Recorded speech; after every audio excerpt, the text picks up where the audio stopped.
Ngayong araw ay balik abandonadong lugar tayo pero wala tayong mga sementeryo. Napakaganda man ang ating napuntahan pero sa kabila nito ay napakadelikado ng aking dinaanan dahil di umano ito daw ang bahay at daanan ng mga NPA at patuloy na kinatatakutan. Oh my gosh, may sinulat sila dito. Sana may pagkasinita tayo. Sabi nyo nga, nakaraan lang tayo. Oh my gosh, parang kababayang isa. Dalian natin. May nakita kong tao.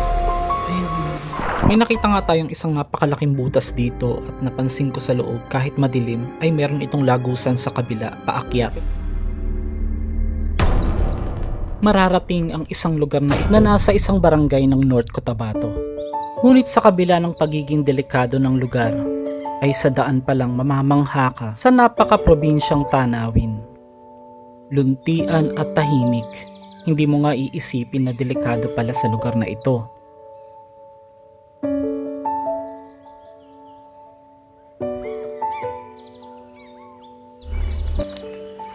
Mas tagala, bakit diyan ka kukuha ng tubig? Pwede ka namang kumuha ng mineral. Kasi guys, hindi na paninira ng mga mineral.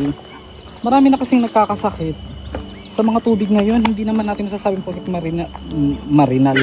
Mineral ay malinis 100%. Diyan nga ako nagkaroon ng UTI nung una eh. Kaya comment below kung relate ka.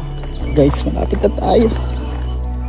Maganda at payapa ang kinalalagyan ng lugar at nabalitaan kong meron daw ditong napakagandang talon pero binalaan ako ng ibang tao dito no. Ang aking dadaanan ay lubhang delikado daw dahil marami nga raw dumadaan ditong mga NPA o yung mga taong lumalaban sa gobyerno.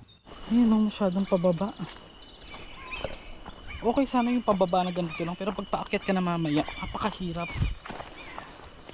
Ito yung mga yan yung laman niya. Tawag sa amin yan San Fernando. May nadaanan din pala ako ditong abandonadong bahay sa daan. Ayan guys, so may mga bayabas pa.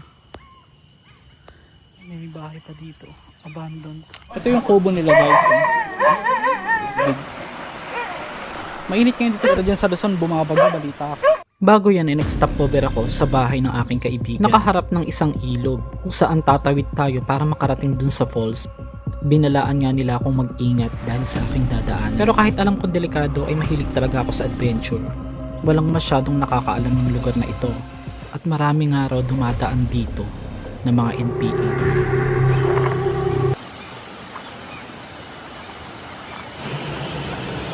Ganda ng tubig medyo maasul. Pwede naman tayo dito maligo pero meron daw dun falls, doon tayo dediretso. Ang ganda ng tubig guys Grabe guys, tignan nyo dito.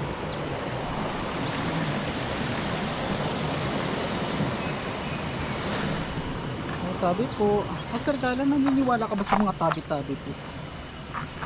Depende po. Ako naman kasi nakikiano lang din ako kasi kailangan din. Pero 100% hindi masyado pero ginagamit ko din.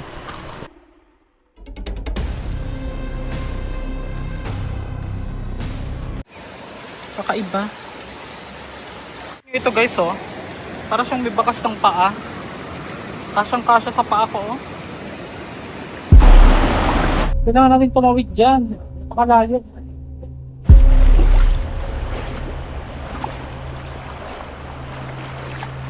Guys, malalim na to. Ayun guys, yun lang ang ilog ng bahay doon. At this time ay wala akong kaalam-alam na ang bahay palang aking dinaanan ay di umano isa sa mga dinadaanan daw ng mga NPA. Hindi din ako sigurado kung ito ba talaga ang kanilang bahay o baka kaibigan din nila ang mga yun. Kaya mas pinili ko na lang daanan ng ilog na ito kahit medyo mahirap para din makasigurado tayo. Wala akong makitang falls hanggang ngayon. Pero sa dulo ng bidyong ito ay susubukan nating dumaan kahit delikado sa ating pag-uwi. Ayun, nakita ko na. Ayun! Hala! Guys, sulit ang layo. Halos 30 minutes ang lakad. Ito na, nakita ko na. Lapit tayo. Ito na, nakita ko. Ang ganda. Ang ganda guys. Sabi, medyo madilim. Ayun.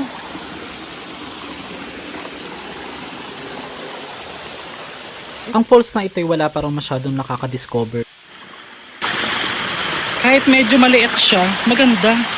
Wala pa rin masyadong nakakaalam nito guys ang falls na to.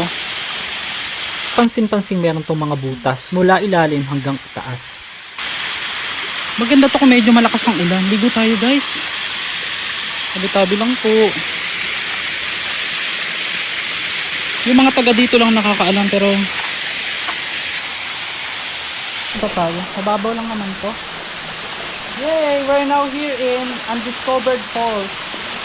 Hindi natin alam kung anong pangalan nitong falls na to. Pero may butas sa loob oh. Woo!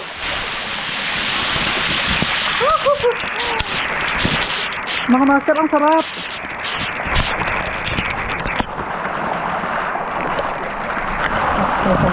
May nakita nga tayong isang napakalaking butas dito at napansin ko sa loob kahit madilim ay meron itong lagusan sa kabila paakyat, pero napakahirap na nitong pasukin dahil hindi natin alam ang nandito sa loob. Posibleng may mga naghukay ditong tao at malaki din ang chance na makakita rito tayo ng mga ahas.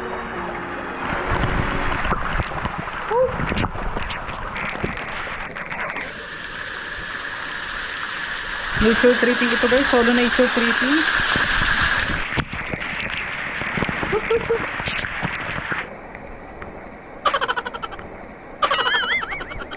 Yung tubig sakto lang yung lamig, hindi masyadong malamig.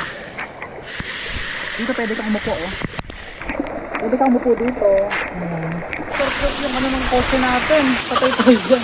Eh, mababaw lang sa kaya ganyan. Pero pag tumagal ang panahon siguro magiging ano to.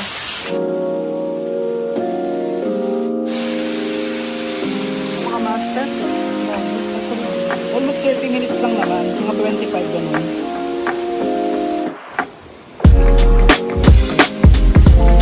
Siyempre bago tayo umuwi, ito naman tayo dito. Sabi, ay grabe!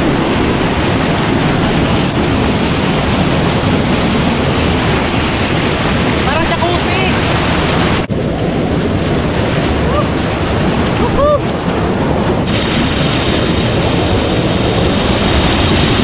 So bigyan ko lang kayo ng konting disclaimer guys ha. Yung story na yun na sinasabi nga nila na ito raw ay baka mamaya ako lang daw nagsasabi. Hindi naman guys, kasi maraming, hindi lang naman po sa Mindanao eh, maraming mga iba't ibang lugar ang mga sinasabi nga nilang NPA. So huwag mong titignan yung takot dito kasi hindi ko naman sinasabing lahat sila ay masama, pero ang alam ko, ang sabi lang nila sa akin, pag nagpunta ka rito sa lugar na to, makakabalik ka pa naman daw ng buhay. Kung may makasalubong ka na ibang tao, wag mong isipin na NPA yun. Pero yun nga, dinadaanan daw ito. Dinadaanan daw ng NPA ang lugar na ito, mga master. Pero alam nyo naman ako, risk taker. Magdasal tayo na wala tayong makasalubong pabalik. Kasi safe naman tayo nakarating, diba? Nakapunta pa tayo dun sa falls. Yun lang talaga guys. Kasi gusto ko maiba naman yung gala natin. Hindi naman puro abandonadong bahay lang, syempre. Kaya ingat din tayo sa paggala talaga susunod. Mas better na dumaan na tayo mismo para hindi tayo mapag-isipan, di ba? Makikiraan tayo sa bahay ng ano. Hindi natin alam kung ano ba to, kung PA ba to guys o hindi. Pero sana hindi naman. So guys, wala daw talaga nakakaalam ng lugar na ito.